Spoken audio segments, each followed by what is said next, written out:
नमस्कार विद्यार्थी मित्रांनो. आज आपण 10वी सेमीचा पेपर पॅटर्न समजून घेणार आहोत. 10वी सेमीचे व्हिडिओ चालू करण्याच्या अगोदर आपण पेपर पॅटर्न समजून घेणार आहोत. कशा पद्धतीनं पेपर मध्ये क्वेश्चन विचारले जातात आणि आपल्याला नेमकं तयारी कशी करायची आहे हे आज आपल्याला समजून घ्यायचं आहे. नेमकं पेपर पॅटर्न लक्षात आला की आपल्याला अभ्यास करायला पण सगळ्या गोष्टी लक्षात येतात.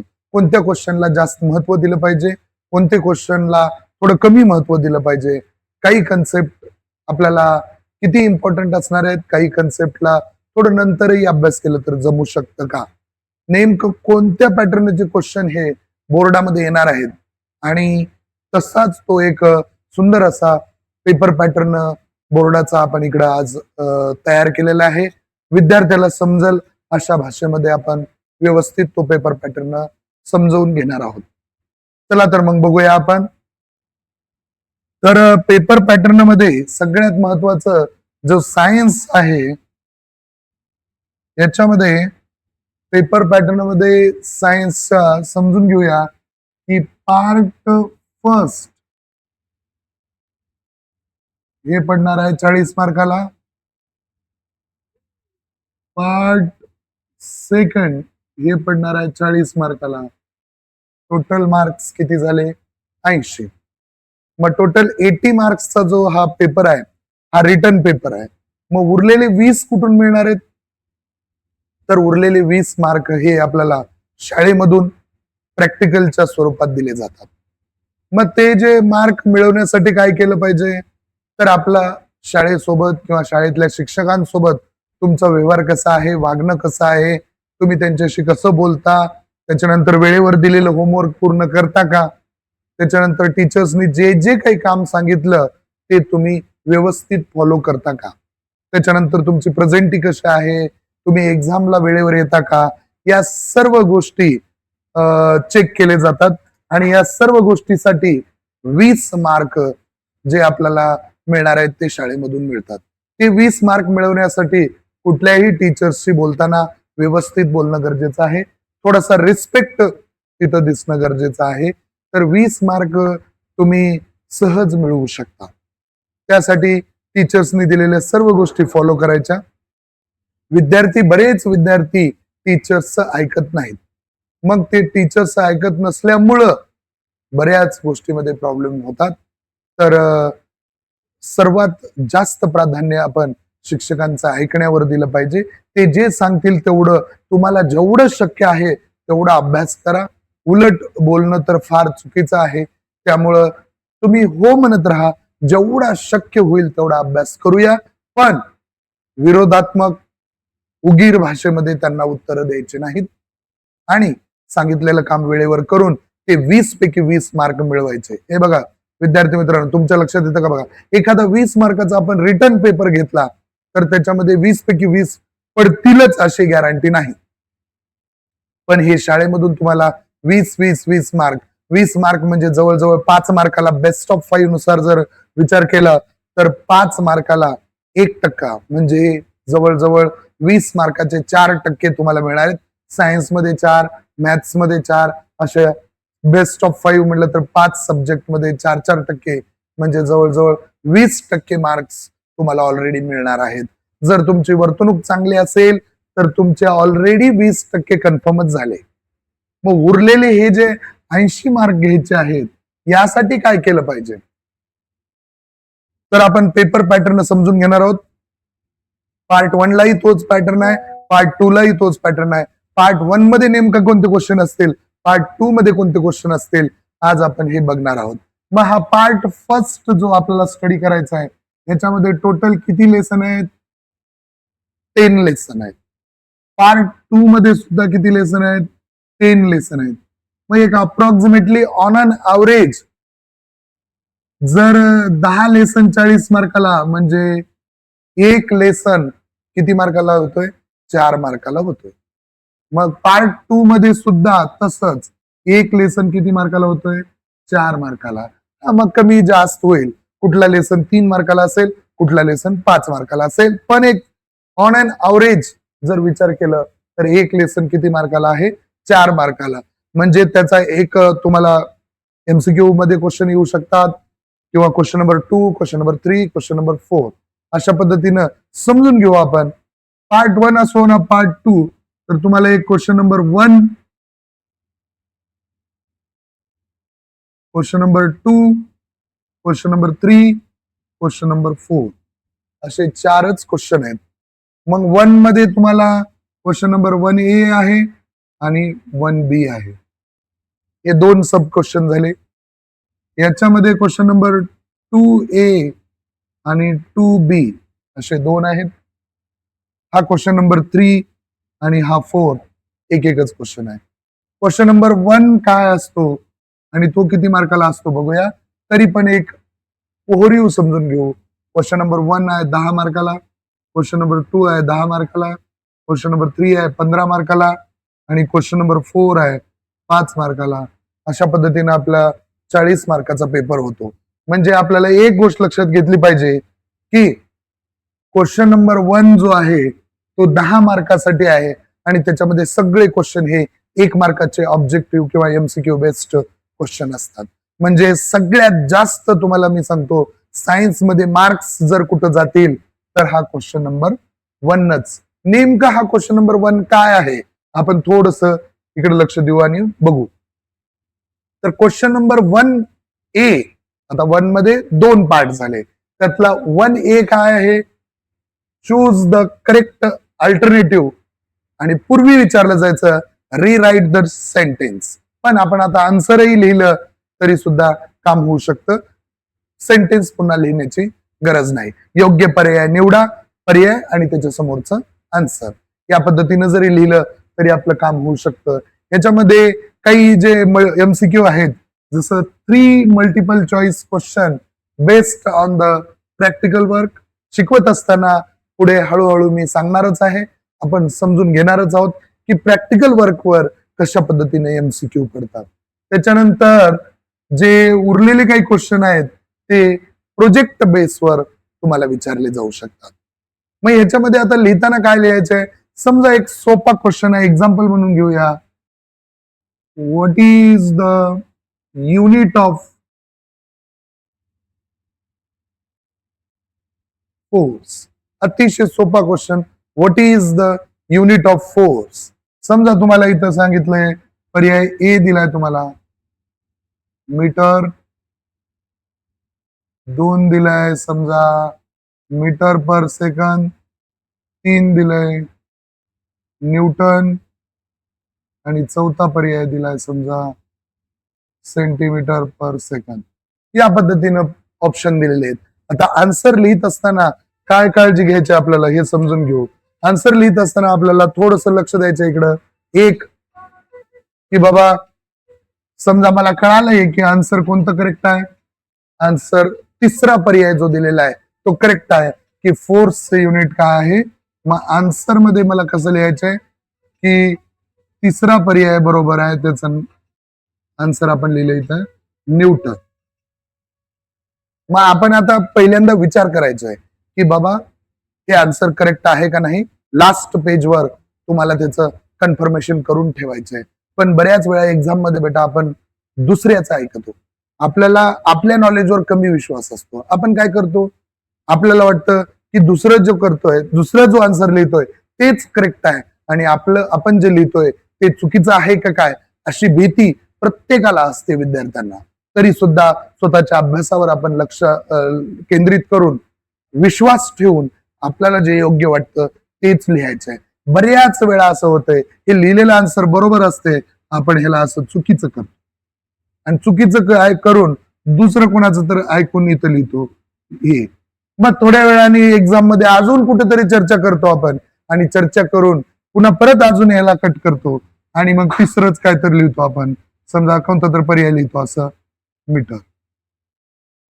मग आता इथं काय झालं बाबा, तुम्ही आन्सर करेक्ट लिहिलात पण 3 पर्यायानंतर. मग त्याच्यामुळे काय झालं, खाडाखोड झाली. आता एक गोष्ट थोडीशी लक्षात घेणं गरजेचं आहे. कोणती? की तुम्ही हे खाडाखोड केल्यानं काय झालं थोडस समजून घेऊया. खाडाखोड केल्यानं काय झालं की जी जी तयारी आपण 1 वर्ष केलो, किती वेळ तयारी केलो? 1 वर्ष तयारी केलो. पूर्ण सायन्सचा अभ्यास आपण किती केला? 1 वर्षभर सायन्सचा अभ्यास केला आणि वर्षभर सायन्सचा अभ्यास करून तो पेपर आपण 2 तासामध्ये लिहिला. मग वर्षभर जी काही आपण तयारी केली आहे, किती वेळामध्ये लिहिलं? 2 तासामध्ये. करेक्ट आहे, काही प्रॉब्लेम नाही. आणि हे 2 तास फार तर फार 2 मिनिटामध्ये चेक होतात. किती मिनिटामध्ये चेक होतात? 2च मिनिटामध्ये चेक होतात. म्हणजे आपण जी काही वर्षभर तयारी केलेलो आहोत, ते किती मिनिटामध्ये दिसणार आहे? 2 मिनिटामध्ये. आणि 2 मिनिटामध्ये जर इम्प्रेशन पाडायचं असेल आणि 100 पैकी 100 मार्क घ्यायचा असेल, तर पेपर तुमचा कसा असला पाहिजे? नीटनेटका असला पाहिजे.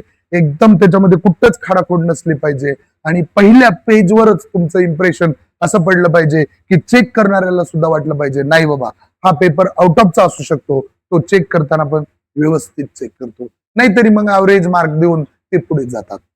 मग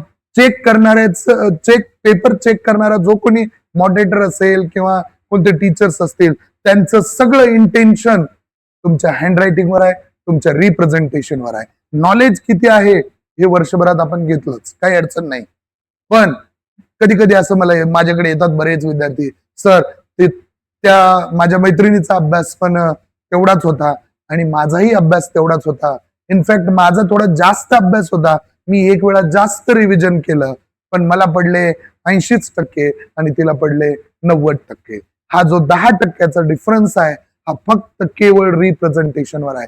ज्याचं रिप्रेझेंटेशन चांगला असेल, ज्याला पेपर लिहिण्याचं स्किल व्यवस्थित जमत असेल, बोर्ड तुम्हाला असं म्हणत नाही रट्टा मारून तुम्ही जशाला तसं लिहा. बोर्ड तुम्हाला सांगतं कन्सेप्ट तुम्ही समजून घ्या आणि त्यानंतर तुम्हाला जी कन्सेप्ट समजली आहे ती तुम्ही तुमच्या भाषेमध्ये लिहायची आहे. मग ह्या बोर्डाच्या म्हणण्यानुसारच आपल्याला आन्सर लिहिता आले पाहिजे.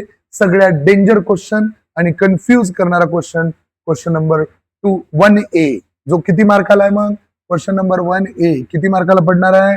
5 मार्काला. म्हणजे का डेंजर आहे? कारण ह्याच्यामध्ये सगळे आन्सर सारखेच वाटतात आणि इथं ऑर मध्ये काही नाही. एक क्वेश्चन तुम्हाला सोडवायचंच आहे, एक तर 0 पडतील किंवा 1 पडतील. सायन्स मध्ये स्पेलिंग मिस्टेक झाल्या तरी चालतंय, पण क्वेश्चन नंबर 2च्या पुढं फिलिंग द ब्लँक्स किंवा MCQ असतील तर तिथं स्पेलिंग मिस्टेक चालत नाहीत. तुम्हाला लक्ष देऊन काही क्वेश्चन पेपर मध्येच दिलेलं असतं, ऍज इट इज बघून तरी लिहायचे व्यवस्थित. स्पेलिंग मिस्टेकला इथं मार्क जाऊ शकते क्वेश्चन नंबर 1 मध्ये. हा, क्वेश्चन नंबर 2 पासून थोडंफार ते स्पेलिंग मिस्टेकला आम्ही दुर्लक्ष करतो चेक करत असताना. त्यामुळे ही एक गोष्ट लक्षात घ्यायची की क्वेश्चन नंबर 1 मध्ये स्पेलिंग मिस्टेक करायचा नाही. मग क्वेश्चन नंबर 1B जो आहे, या 1B मध्ये काय असतं? तर क्वेश्चन नंबर 1B पुन्हा तुम्हाला हे एनी 3 नसतं बेटा इथं. क्वेश्चन नंबर 1B मध्ये 5 मार्कालाच आहे. क्वेश्चन नंबर 1B सुद्धा काय? 5 मार्कालाच आहे आणि ह्याच्यामध्ये एक सुद्धा ऑर नसते. पण याच्यामध्ये विचारलं काय जाऊ शकतं? Filling the blanks. अशा पद्धतीनं dash dash is the unit of force. मग तुम्हाला काय करायचंय? युनिट ऑफ फोर्स लिहायचं आहे. इथं सुद्धा बेटा विचार करूनच तुम्हाला लिहावं लागेल, कारण तुम्ही एकदा लिहिलात, परत कट केलात, परत लिहिलात, त्याच्यामुळे तुमचं इम्प्रेशन राहत नाही. इथं सुद्धा तुम्हाला 10 वेळा विचार करायचा आहे. माझा तर सल्ला असा असेल ऍज अ सायन्स टीचर की तुम्ही क्वेश्चन नंबर 1 गेल्या गेल्या अटेम्प्ट करूच नका. पेपरमध्ये गेल्यानंतर तुम्ही थोडा वेळ घ्या, थांबा. क्वेश्चन नंबर 2 पासून थेरी क्वेश्चन असतात ते अटेम्प्ट करा आणि पहिलं पेज सोडून द्या. थोडा वेळ थांबा. 1 तास गेल्यानंतर तुमचा माइंड थोडा रिलॅक्स होतोय. तुम्हाला बऱ्याच क्वेश्चनचे आन्सर माहित असतात, पण तो जो पेपरचं वातावरण बघून तुम्हाला तिथं कन्फ्युजन होण्याचे जास्त चान्सेस आहेत. मग हे बरेच विद्यार्थी आतापर्यंत राजयोग अकॅडमीमध्ये पासआउट झालेले कमीत कमी 1000 विद्यार्थी असतील, ज्यांचे 97, 98, 96 मार्क ज्यांना पडलेत, त्या विद्यार्थ्यांच्या ह्या इथंच चुका होतात. आन्सर आपल्याला माहित असतं. इनफॅक्ट आपण पेपरच्या बाहेर आलो की लगेच आपल्याला समजतं, अरे याचं आन्सर हे नव्हतं, हे लिहायचं होतं, पण मी का तिथं चूक केली? तुमची चूक नाही बेटा ते, तर तिथं वातावरणच तसं असतं. त्या वातावरणामुळं साध्या साध्या चुका होण्याची शक्यता खूप जास्त असल्यामुळं तुम्ही क्वेश्चन नंबर 1 थोड्या वेळाने लिहायचं. क्वेश्चन नंबर 2 थेरी लिहा. थेरी लिहित असताना एखादा पॉईंट कमी जास्त झाला काही फरक पडत नाही, तुम्ही एखादा पॉईंट एक्स्ट्रा लिहा, काही अडचण नाही. तोपर्यंत तुमचा माइंड स्टेबल होतो आणि जसं पाहिजे तसं तुमचं ब्रेन तुमच्यासाठी काम करतो. म्हणून क्वेश्चन नंबर 1 थोडं उशीरलाच सोडवायचं आहे. त्याच्यानंतर याच्यामध्ये काय विचारलं जाऊ शकतं, ऑड मॅन आउट. 3 गोष्टी तुम्हाला सारख्या असतात, एक गोष्ट वेगळी असते कुठली ना कुठली, तर तुम्हाला काय करायचंय, ती वेगळी असलेली गोष्ट लिहायची आहे. मग आता इथं फिलिंग द ब्लँक्स मध्ये तुम्हाला एकच क्वेश्चन विचारणार. किती विचारणार इथं? एकच क्वेश्चन. ऑड मॅन आउट मध्ये सुद्धा एकच क्वेश्चन. म्हणजे एमसीक्यू 5 विचारले, ते 5 मार्क झाले. इथं एकच क्वेश्चन विचारणार. यांचे एक एक क्वेश्चन. अजून कोणते कोणते राहू शकतात? Find the correlation. जसं फोर्सचं युनिट न्यूटन आहे तर डिस्टन्सचं काय असेल, अशा पद्धतीचं कोरिलेशन पडतंय. कसं बघा, फोर्सचं युनिट जर न्यूटन असेल तर डिस्टन्सचं युनिट काय असेल, अशा पद्धतीचं कोरिलेशन तुम्हाला विचारलेलं असतं. मग हे कोरिलेशन लिहित असताना सुद्धा तुम्हाला क्वेश्चन नंबर 1 मध्ये परफेक्ट विचार करून एकच वेळा लिहायचे आहे. त्याच्यामध्ये पुन्हा पुन्हा पुन्हा पुन्हा ते अटेम्प्ट करायचं नाही. त्याच्यानंतर तुम्हाला काय विचारलं जाऊ शकतं याच्यामध्ये, नेक्स्ट क्वेश्चन, डिफरन्स बिटवीन. आता डिफरन्स जो आहे तो 1 पॉइंटचाच असतो, जास्त मोठा नाही.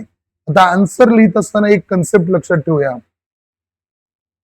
हाफ मार्क्स जर पाहिजे असेल तर एक व्हॅलिड पॉइंट लिहावा लागेल. बघा समजून घेऊया. किती? हाफ मार्क जर पाहिजे असेल तर काय करावं लागेल, एक व्हॅलिड पॉइंट लिहावा लागेल. मग जे तुम्ही तयार केलेला पॉइंट नाही, जो तिथं टेक्स्टबुक मध्ये किंवा नोट्स मध्ये जिथून तुम्ही अभ्यास करता त्याच्यामध्ये तो पॉइंट व्हॅलिड असला पाहिजे.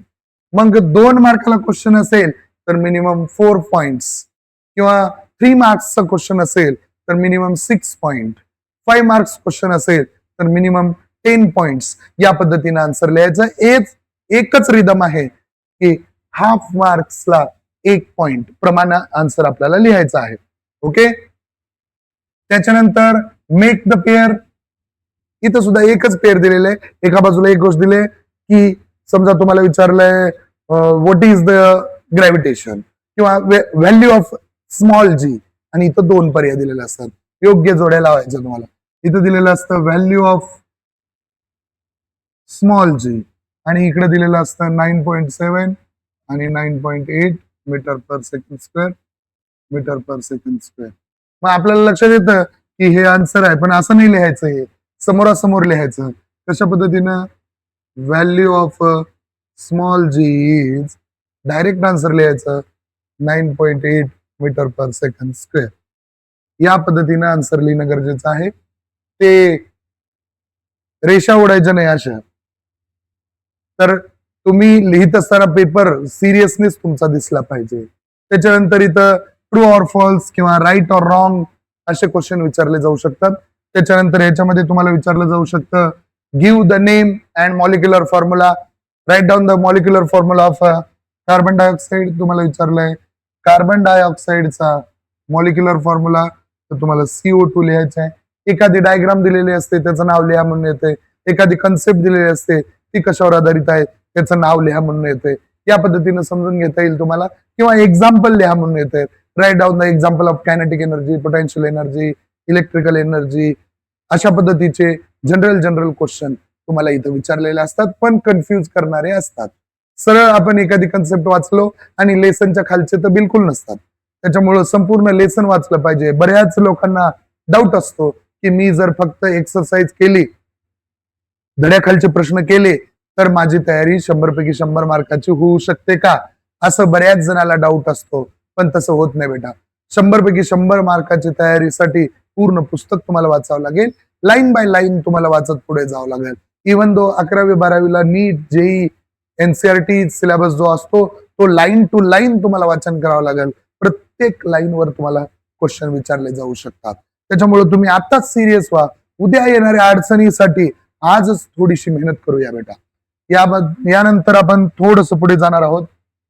Question number 2A. पूर्वीच्या जुन्या पॅटर्न मध्ये हा क्वेश्चन नंबर 2A नव्हता.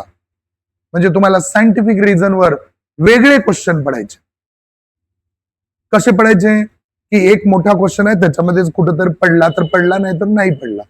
अशा पद्धतीनं कोणत्या वर्षी बोर्डामध्ये सायंटिफिक रिझन विचारलेले राहायचे, कोणत्या वर्षी नसायचे. पण आता तसं नाही बेटा. क्वेश्चन नंबर 2A आपल्याला कन्फर्म सायंटिफिक रिझन वरच आहे. मग ह्याच्यामध्ये अजून एक सांगतो मी महत्वाची गोष्ट, हे सुद्धा एक्सरसाइज मधले असू शकतात किंवा लेसन मधले सुद्धा असू शकतात. तर ह्याच्यामध्ये किती क्वेश्चन लिहायचे तुम्हाला? अटेम्प्ट एनी 3, 2 मार्काला 1, म्हणजे टोटल मार्क किती झाले? एनी 2, सॉरी आपल्याला किती लिहायचे? एनी 2, पण दिलेले असतात किती? Question number 1, question number 2, question number 3, 3 question दिलेले असतात. त्याच्यामधून तुम्ही 2 सोडवायचे आणि 2 मार्काला 1 म्हणलं तर असं किती मार्क होतील? 4 मार्क होतील. म्हणजे क्वेश्चन नंबर 2A 4 मार्क्सला फक्त सायंटिफिक रिझन वर आहे. दुसरं याच्यामध्ये काहीच राहणार नाही, फक्त सायंटिफिक रिझनच तुम्हाला समजून घेता आले पाहिजे. मग ह्यातले काही सायंटिफिक रिझन एखाद्या ऍक्टिव्हिटीवर असू शकतात किंवा एखादा इव्हेंट असू शकतो, किंवा याच्यामध्ये अजून एक महत्वाचं हे एक्सरसाइज वरही असू शकतात किंवा टेक्स्टबुक मध्ये येणारे क्वेश्चन. आम्ही शिकवत असताना तुम्हाला नोट्स मध्ये किंवा लिहूनच देऊ की कुठले क्वेश्चन हे क्वेश्चन नंबर 2A साठी इम्पॉर्टंट आहे. त्यामुळे तुम्ही तिकडं फोकस करायचं आहे की क्वेश्चन नंबर 2A साठी काय काय महत्वाचं आहे. आलं लक्षात? या पद्धतीने समजून घेऊ. तर हे किती मार्क्सला होणार आहे? मग 4 मार्क्सचे क्वेश्चन आहेत. किती मार्क्सचे क्वेश्चन आहेत? 4 मार्क्स. मग ह्याच्यामध्ये तयारी करत असताना तेच परत हाफ मार्क्स जर पाहिजे असेल तर मला 1 व्हॅलिड पॉइंट लिहावं लागेल. हाफ मार्क्स पाहिजे असेल तर मला किती लिहावं लागेल? 1 व्हॅलिड पॉइंट तिथं लिहावं लागेल. या पद्धतीने चलत राहायचं. 2 मार्कासाठी 4 पॉइंट तुम्हाला लिहायचे आहेत. मग क्वेश्चन नंबर 1 आपण बघितला 10 मार्काला, क्वेश्चन नंबर 2A बघितला आपण 4 मार्काला. आता क्वेश्चन नंबर 2 मध्येच अजून एक क्वेश्चन नंबर 2B तो आहे 6 मार्काला. तर तो क्वेश्चन नंबर 2B काय आहे आणि कसा आहे आपण आता बघणार आहोत. क्वेश्चन नंबर 2B तर आपल्याला किती सॉल्व्ह करायचंय? 3 क्वेश्चन्स अटेम्प्ट करायचे आहे, पण दिलेले किती असतात? 5 क्वेश्चन्स. म्हणजे किती दिले तुम्हाला? 1, 2, 3, 4, 5 असे 5 सब क्वेश्चन्स दिलेले असतात. किती सब क्वेश्चन्स आहेत? 5 सब क्वेश्चन्स. पण 5 मधले तुम्हाला आउट ऑफ 5 किती अटेम्प्ट करायचे आहे? 3 क्वेश्चन्स अटेम्प्ट करायचे. मग ते 5 क्वेश्चन्स कोणते कोणते असू शकतात? सगळ्यात आवडीचा question, solve the numerical problem. पण इथे एकच व्हॅल्यू फाइंड आउट करायची असते. जसं 10वीचं लेसन आहे ग्रॅव्हिटेशन, त्याच्यानंतर लेसन नंबर 4 आहे, 5 आहे, हीट आहे, magnetic effect of electric current, यांच्यामध्ये प्रॉब्लेम आहेत. लेन्सेस, रिफ्रॅक्शन ऑफ लाईट, असे न्यूमेरिकल प्रॉब्लेम्स आहेत. 2 मार्काला तुम्हाला विचारलं जातं. बरेच जण ऑर मध्ये पडते म्हणून सोडून देतात. ऑर मध्ये पडते म्हणजे काय की टोटल 5 क्वेश्चन आहेत, या 5 मध्येच पडणार आहे ना ते. मग बाकीचे 3 तुम्हाला जमल्यानंतर तुम्ही म्हणू शकता की बाबा न्यूमेरिकलचा क्वेश्चन मी अटेम्प्ट करणार नाही. पण न्यूमेरिकल्सचे क्वेश्चन इझी असतात, पटकन अटेम्प्ट होण्यासारखे असतात. थोडीशी प्रॅक्टिस त्याला लागणार आहे. आपण ती प्रॅक्टिस करून घेणार आहोत, काही अडचण नाही. Write a short note on, एखादी छोटीशी कन्सेप्ट असते. Write a short note on gravitation, write a short note on centripetal force. त्याच्यानंतर तुम्हाला विचारलं जाऊ शकतं variation in the value of G. अशा पद्धतीचे क्वेश्चन तुम्हाला विचारले जाऊ शकतात. Write down the chemical reaction, एखादी ऍक्टिव्हिटी दिलेली असते, त्या ऍक्टिव्हिटी मधून तुम्हाला केमिकल रिॲक्शन शोधून लिहायचे. मग केमिकल रिॲक्शन कोणती कोणती असू शकते? तर टेक्स्टबुक मधली एक ऍक्टिव्हिटी तुम्हाला दिलेली असते, त्याचीच तुम्हाला केमिकल रिॲक्शन लिहायचं आहे आणि त्याचं इक्वेशन लिहायचं आहे. हे कशा पद्धतीने लिहायचं आहे, कसं सोपा प्रश्न आहे हा, तर आपल्याला हळूहळू हळूहळू पुढे जात असताना बघायचं आहे. काही अडचण नाही. क्वेश्चन समजून घेऊया. तुम्हाला एक ऍक्टिव्हिटी दिली आहे, त्याची रिॲक्शन कशी लिहायची, ते रिॲक्शन बॅलन्स्ड आहे का नाही, रिॲक्शनला कशा पद्धतीने बॅलन्स करायचं, वर्ड इक्वेशन काय असतं, त्याचं केमिकल इक्वेशन काय असतं. पार्ट 1 मध्ये आपला हा 3rd लेसन आहे, ज्याच्यामध्ये संपूर्ण केमिस्ट्रीचा बेसच आहे. 11वी-12वीला जाऊन जे केमिस्ट्री तुम्ही शिकणार आहात त्या केमिस्ट्रीचा आज बेस तुम्हाला इथं शिकायचा आहे, पार्ट 1चा लेसन नंबर 3. मग हे अजून याच्यामध्ये काही विचारलं जाऊ शकतं, कम्प्लीट द फ्लो चार्ट. हा क्वेश्चन फार इम्पॉर्टंट आहे. Complete the flow chart. एखादा फ्लो चार्ट असतो टेक्स्टबुक मधलाच आणि तिथं फ्लो चार्ट मध्ये काही ब्लँक स्पेसेस देतात. जसं तुम्हाला एक फ्लो चार्ट आहे, इकोसिस्टम मध्ये 2 फॅक्टर येतात. एक येतं बायोटिक फॅक्टर आणि दुसरं येतं अबायोटिक फॅक्टर. तर इथं अबायोटिक तर दिलेलं असेल, पण इथं तुम्हाला ब्लँक स्पेस दिलेले असते. अशाच पद्धतीचे ब्लँक स्पेसनं एक फ्लो चार्ट दिलेला असतो. तर हे ब्लँक स्पेस जशाला तसे तुम्हाला भरायचे, ऍक्युरेट इथं फेकता येत नाही. म्हणजे जसं काही लोक असतात की सायन्स विषय हा फेकण्याचा आहे, there is a fakeology in science असं, किंवा इन बायोलॉजी असं बरेच जण म्हणतात. कुठं फेकायचं याची वेळ थोडी आपल्याकडे तयारी असली पाहिजे, की थोडं नॉलेज असलं तर पेपर लिहिणं सोपं जाते. इथं तुम्ही फेकू शकत नाही, इथं तुम्ही काहीच लिहू शकत नाही. इथं तुम्हाला करेक्ट आन्सर लिहिणं गरजेचं आहे. आणि अशा क्वेश्चन मध्येच बोर्डाला समजतं की तुम्ही तयारी केलेली आहात, तुम्ही केलेली मेहनत त्या क्वेश्चन मध्ये तुम्हाला पाहायला मिळते. त्याच्यानंतर ऍडव्हान्टेजेस लिहा, डिसएडव्हान्टेजेस लिहा, प्रॉपर्टी, कॅरेक्टरिस्टिक्स असे क्वेश्चन विचारले जाऊ शकतात. कोणते कोणते? ऍडव्हान्टेजेस, डिसएडव्हान्टेजेस, कॅरेक्टर, प्रॉपर्टीज, हे असे जे क्वेश्चन आहेत हे 2-2 मार्काला क्वेश्चन विचारले जाऊ शकतात. किंवा write down the example of minimum 2 examples विचारले जाऊ शकतात. 2 पेक्षा जास्त example. Write down the 2 examples of a potential energy, किंवा ग्रॅव्हिटेशनल फोर्सचं एखादं एक्झाम्पल द्या की सध्या ग्रॅव्हिटेशनल फोर्स नेचरमध्ये, किंवा एक ऍक्टिव्हिटी दिलेली असते, identify the force, write down the example of that force. अशा पद्धतीचे ऍक्टिव्हिटी देऊन तुम्हाला ही कन्सेप्ट समजली आहे का नाही चेक केलं जातं. मग थोडस पुढे जाऊ. हा झाला क्वेश्चन नंबर 2A. किती मार्काला आहे? क्वेश्चन नंबर 2A आहे 4 मार्क्स. क्वेश्चन नंबर 2B किती मार्काला आहे? 6 मार्क्स. मग टोटल क्वेश्चन नंबर 2 किती मार्काला झाला? 10 मार्क्स. म्हणजे याचा अर्थ काय? क्वेश्चन नंबर 1 10 मार्क्स आहे, क्वेश्चन नंबर 2 10 मार्क्स आहे. म्हणजे 2 क्वेश्चन अटेम्प्ट केले की आपला 50% पेपर संपतो. आता यानंतर चालू होते सगळ्यात मोठे क्वेश्चन, जे 3-3 मार्काला आहेत.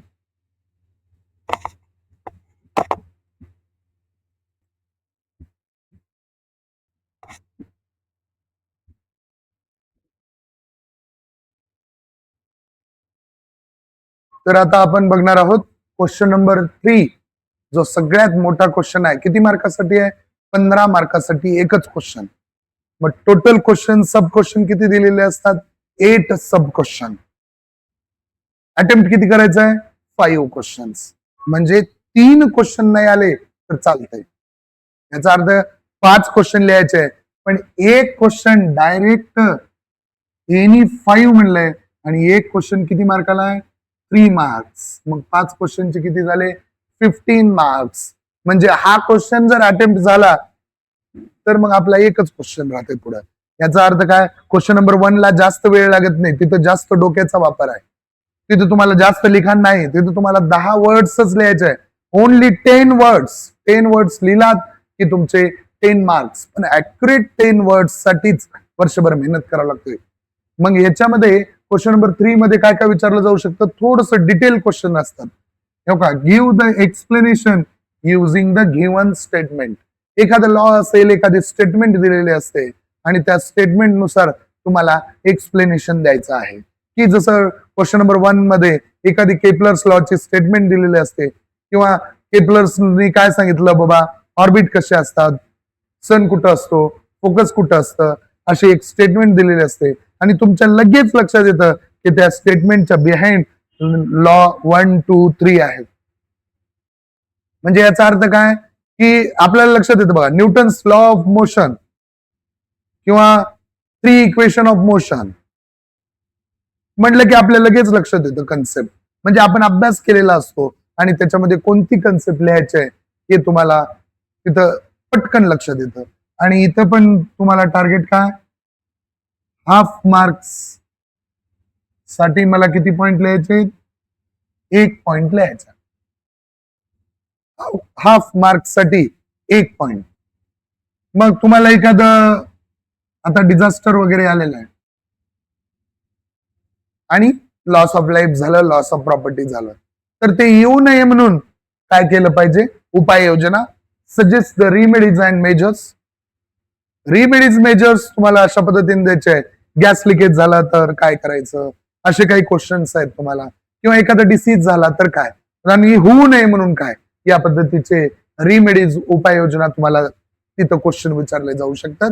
असे क्वेश्चन फार कमी लेसन मध्ये असतात. ते प्रत्येक लेसन मध्ये तुम्हाला असे क्वेश्चन मिळणार नाहीत. आणि एक डायग्राम दिलेली असते, डायग्राम दिलेले असते, तर तुम्हाला काय करायचंय?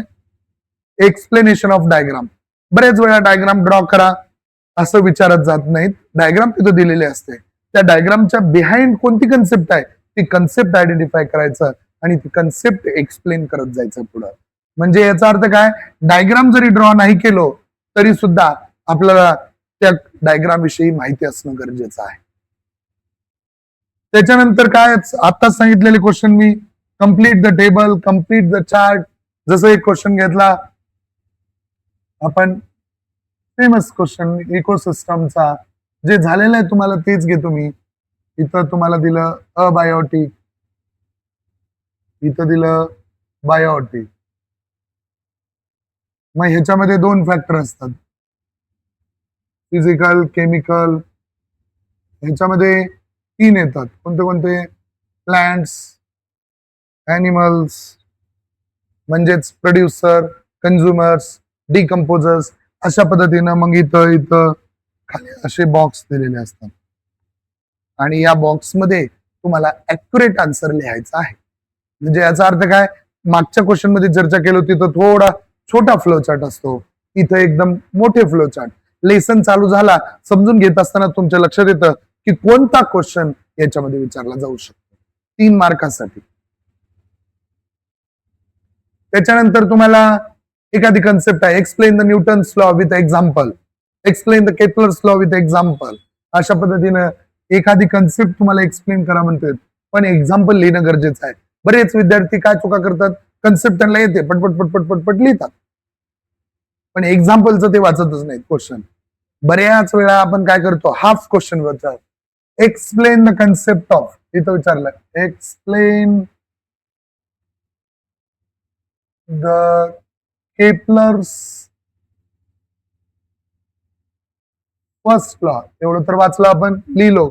असं विचारलं तर काही अडचण नाही, पण कधी कधी असं विचारलं जाऊ शकतं, एक्सप्लेन न्यूटन्स लॉ, पुढे विचारताय विथ एक्झाम्पल. बऱ्याच वेळा आपण घाई करतो आणि एवढाच क्वेश्चन वाचतो, एक्सप्लेन द न्यूटन्स लॉ, पण त्याच्या पुढचा क्वेश्चन, इथंच तुमचे मार्क जातात.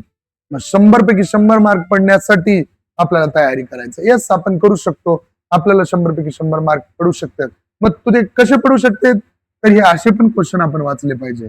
मग जिथं ऍव्हरेज विद्यार्थी चुका करतात त्या चुका आपण नाही केलो की आपल्याला 100 पैकी 100 पडतेच, 100%, काही अडचण नाही. मग ह्याच्यामध्ये अजून विचारलं जाऊ शकतं तुम्हाला, कम्प्लीट द डायग्राम. एखादी इनकम्प्लीट डायग्राम दिलेली असते, मग डायग्राम ती कम्प्लीट करा म्हणतात, किंवा चुकीची डायग्राम दिलेली असते आणि तुम्हाला तो क्वेश्चन विचारला जाऊ शकतो की करेक्ट द डायग्राम. डायग्राम तुम्हाला काय करायचंय? करेक्ट करायचं आहे.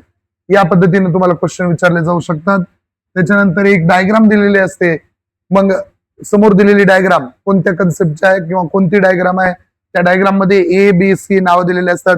ए पॉइंट कोणता आहे, बी पॉइंट कोणता आहे, सी पॉइंट कोणता आहे.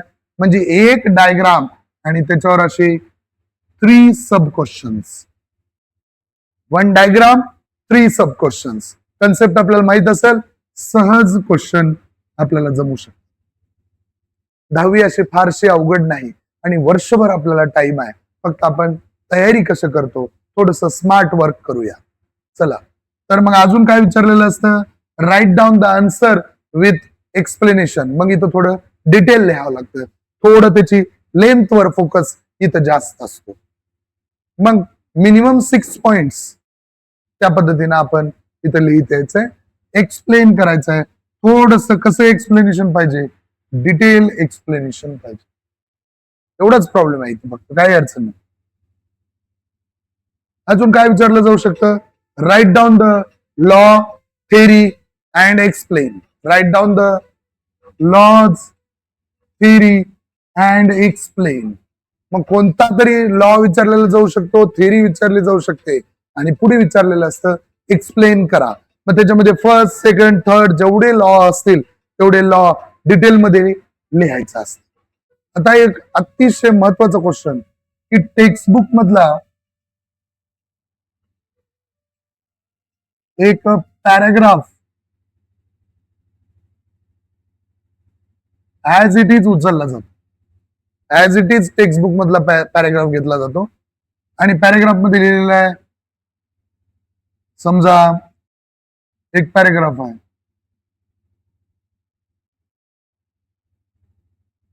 Human evolution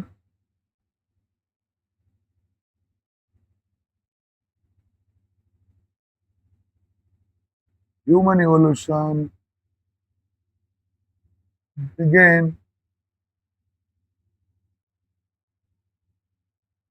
dash crore years ago. म्हणजे याचा अर्थ काय, इथं 7 करोड पाहिजे होतं. मग असंच पॅराग्राफ देत देत देत काही ठिकाणी ब्लँक स्पेस देणार, परत पॅराग्राफ असतो, काही ठिकाणी ब्लँक स्पेस देणार, परत पॅराग्राफ, काही ठिकाणी ब्लँक स्पेस. म्हणजे याचा अर्थ काय, ऍक्युरेट टेक्स्टबुक तुमचं जर वाचन चांगलं असेल तर तुम्हाला ते तिथं कोणते वर्ड्स ठेवायचे तुम्हाला बरोबर लक्षात येऊ शकतं. मग यासाठी काय पाहिजे, या क्वेश्चनसाठी जसं मी मगाशी म्हणालो की टेक्स्टबुकचं वाचन तुमचं असणं गरजेचं आहे. त्याच्यानंतर इथं काय म्हणलेलं आहे, किती ब्लँक स्पेसेस दिलेले असतात, 6 ब्लँक स्पेसेस दिलेले आहेत. मग एक बरोबर आलं तर अर्धा मार्क, 2 बरोबर आलं तर 1 मार्क. या पद्धतीनं करेक्ट 3 मार्क पाहिजे असतील तर 6 आउट ऑफ 6 ज्या ब्लँक स्पेसेस दिलेल्या आहेत त्या तुम्हाला जमणं गरजेचं आहे. करेक्ट आहे, समजतंय? मग हा जो क्वेश्चन नंबर 3 किती मार्काला आहे, 15 मार्काला आहे. म्हणजे क्वेश्चन नंबर 3 मध्ये 8 सब क्वेश्चन दिलेले आहेत पण 5च सोडवायचे आहेत आणि एक क्वेश्चन 3 मार्काला. म्हणजे क्वेश्चन नंबर 3 किती झाला, 15 मार्क्सचा हा क्वेश्चन आहे. मग क्वेश्चन नंबर 1 झाला 10 मार्क्स, क्वेश्चन नंबर 2 झाला 10 मार्क्स, क्वेश्चन नंबर 3 झाला 15 मार्क्स. मग टोटल 35 मार्क्सचा हा आपला पेपर कव्हर झालेला आहे. राहिला 5 मार्क, 5 मार्कासाठी एकच क्वेश्चन. तर क्वेश्चन नंबर 4 ज्याच्यामध्ये 2 सब क्वेश्चन्स तुम्हाला दिलेले असतील, एक अटेम्प्ट करायचा आहे आणि तो डायरेक्ट 5 मार्काला असतो. म्हणजे सगळ्यात मोठा क्वेश्चन आहे हा. याच्यामध्ये लेंथ असणं गरजेचं आहे, डिटेल एक्सप्लेन करायचं आहे, डायग्राम विचारले तर डायग्राम ड्रॉ करायचे, एक्झाम्पल विचारले तर एक्झाम्पल किंवा एखादा पॅराग्राफ देऊन त्याच्यावर 5 सब क्वेश्चन दिलेले असतात 1-1 मार्काचे, ते सुद्धा तुम्हाला सोडवता आले पाहिजे. काय काय असू शकतं याच्यामध्ये, ड्रॉ, एक तर डायग्राम ड्रॉ पण करायचे, एक्सप्लेन पण करायचे. म्हणजे इथं डायग्रामला 50% मार्क आहेत आणि एक्सप्लेनेशनला 50% मार्क आहेत. त्याच्यानंतर classify with the detail explanation. Explanation म्हणजे नॉर्मल डिफरन्स नसतो, हा पेज भरून डिफरन्स असतो. 2 कन्सेप्टलाच मेटल नॉन मेटल डिफरन्शिएट करा. जर मेटल आणि नॉन मेटल डिफरन्शिएट करत आलो तर पॉइंटच एवढे आहेत की ते ऑटोमॅटिक एक पेज भरते. म्हणजे तो क्वेश्चन बी असाच विचारला जाईल ज्याची थोडी लेंथ पण असेल आणि तुम्हाला किती समजलंय हे चेक करण्याचा हा क्वेश्चन आहे. पुन्हा काय म्हणलं बघा, read the given paragraph and answer the question based on it. आता जसं मी म्हणालो की एक पॅराग्राफ दिलेलं असतं, पॅराग्राफच्या खाली 5 सब क्वेश्चन्स दिलेले असतात.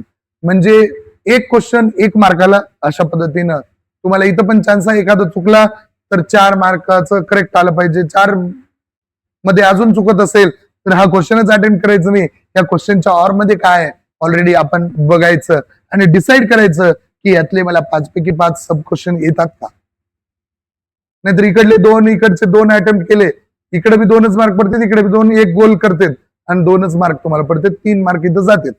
मग असं जर एकेका पेपरमध्ये 2-3 मार्क जात असतील तर तुम्हाला जे 100 पैकी 100% पाहिजे होते ते 80, 85, 90 पर्यंत येऊन थांबते. या पद्धतीने समजून घेऊया. मग ह्याच्यामध्ये अजून काय असते, एक इनकम्प्लीट टेबल दिलेला असतो, इनकम्प्लीट चार्ट दिलेला असतो, तो तुम्हाला चार्ट तर कम्प्लीट करायचंच आहे, इकडे लक्ष द्या. चार्ट तर कम्प्लीट करायचंच आहे, ते तर काम झालंच. पण बरेच विद्यार्थी काय करतात, चार्ट इनकम्प्लीट दिलेला आहे, तो चार्ट मस्त कम्प्लीट करतात आणि उगं बसतात. पण पुढे बी क्वेश्चन वाचणं गरजेचं होतं, की काय करणं गरजेचं आहे. गिव्ह द एक्सप्लेनेशन, त्याचं एक्सप्लेनेशन सुद्धा द्यायचं होतं. पण बऱ्याच वेळा आपण तो क्वेश्चन अर्धाच वाचतो आणि फॉर्म मध्ये लिहून येतो आणि माझं करेक्ट आहे म्हणून घरी येऊन बोबलतो. पण आपल्याला लक्षात येतं नंतर की हाफ क्वेश्चन आपण सोडवला, तेवढ्यातच खुश आहोत, पुढचा क्वेश्चन वाचलाच नाही. त्याच्यानंतर इथं विचारलेलं असतं answer the question in detail. त्याच्यामध्ये तुम्हाला सगळे लॉ, त्याच्या प्रॉपर्टी, ती पूर्ण कन्सेप्टच जेवढं टेक्स्टबुक मध्ये आपल्याला दिलेलं आहे ती कन्सेप्टच तुम्हाला एक्सप्लेन करायची आहे. त्याच्यानंतर इथं विचारलं जातं एखादी कन्सेप्ट डायग्राम बनवा. कन्सेप्ट डायग्राम कशा पद्धतीने बनवू शकतो, की समजा एखादे असे कन्सेप्ट आहे, variation in the value of G. ज्यांनी 10वीचा पहिला लेसन अभ्यास केलाय त्यांना लक्षात येत असेल, variation in the value of G कशा पद्धतीचा क्वेश्चन असू शकतो. एक, व्हॅल्यू ऑफ जी कशा पद्धतीने चेंज होते. समजा फॉर एक्झाम्पल आपण कन्सेप्ट डायग्राम केलं on the surface of earth, त्याच्यानंतर हाईट, त्याच्यानंतर डेप्थ. मग डेप्थ मध्ये गेलं तर जी च्या व्हॅल्यूवर काय फरक पडतो, हाईट वाढली तर जी च्या व्हॅल्यूवर काय फरक पडतो, आणि अर्थ सरफेसवर जी ची व्हॅल्यू कशी आहे, अशा पद्धतीची एक डायग्राम तयार करायचे. म्हणजे एक डायग्राम, पूर्ण एक डायग्राम काय एक्सप्लेन करेल, कन्सेप्ट एक्सप्लेन करेल. यालाच म्हणायचं कन्सेप्ट डायग्राम. आणि हे किती मार्काला पडते, 5 मार्काला. मग अशा पद्धतीने आपला हा क्वेश्चन नंबर 4 सुद्धा किती मार्काला झाला, 5. काय काय बघितलं आपण आता. क्वेश्चन नंबर 1A 5 मार्काला, 1B 5 मार्काला, टोटल क्वेश्चन नंबर 1 10 मार्काला. क्वेश्चन नंबर 2A 4 मार्काला, 2B 6 मार्काला, टोटल क्वेश्चन नंबर 2 10 मार्क. आणि question number 3 single question direct 15 मार्काला, क्वेश्चन नंबर 4 5 मार्काला. अशा पद्धतीनं आपला हा पार्ट 1 असो किंवा पार्ट 2 चा हा पेपर पॅटर्न आहे. विद्यार्थ्यांना जर हा पेपर पॅटर्न व्यवस्थित समजून घेतला तर त्यांच्या लक्षात येऊ शकतं की कशा पद्धतीने आपल्याला अभ्यास करायचा आहे. चला तर मग व्यवस्थित पेपर पॅटर्न समजून घेऊया आणि लगेच सिलेबसला सुरुवात करूया. जो आपण पॅटर्न समजून घेतला त्या पॅटर्नशी रिलेटेड कन्सेप्ट आणि त्या कन्सेप्टवर येणारे क्वेश्चन कसे असतील येणाऱ्या काही लेक्चरमध्येच आपण समजून घेणार आहोत. Okay, thank you.